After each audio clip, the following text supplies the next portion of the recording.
Hi all, my name is Connor and welcome to Security Radio Officer Notes Episode 3. First of all, make sure to like, comment, and subscribe for more content.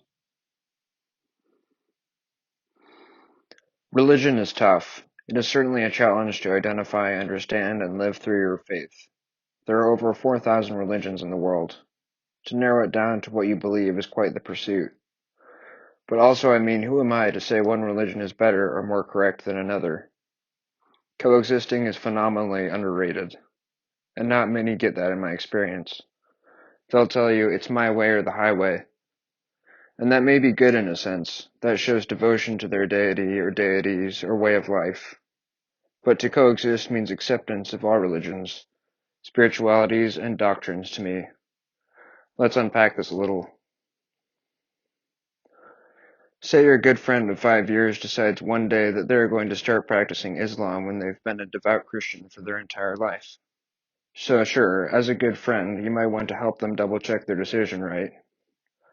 Make sure they are spiritually and otherwise invested in their change of faith. But who are we to place judgment on one another? I do not believe heaven or hell as we know them. Do they open up to just anyone? Yes, some people walking down the street are in hell. To them it's eternal. I think it's all about how we treat other people. It's delineation of life, separating getting your act together, quote unquote, from growing up and adopting responsibility. I think heaven exists and that we can get there, but not by changing the behavior of other people. Yeah, ministry is great, and it focuses on teaching other people different faiths. I think that's great, but why be so dogged over something we ultimately can't change? We can only change ourselves in the big picture. When it comes time to die, and everyone does, physically, hopefully we end up in heaven effectively, with God, or gods, or something. Or nothing. That would be hell. So this is the Peter Pan story. Peter Pan is a magical boy, and Pan is the god of everything. And he won't grow up. And he's magical. Why? Well, that's because children are magical. He could be anything, he has endless potential. It's about turning the possibility of anything and everything into something. That's growing up. And life is brutal. And it sometimes depends on how many opportunities you accept versus deny.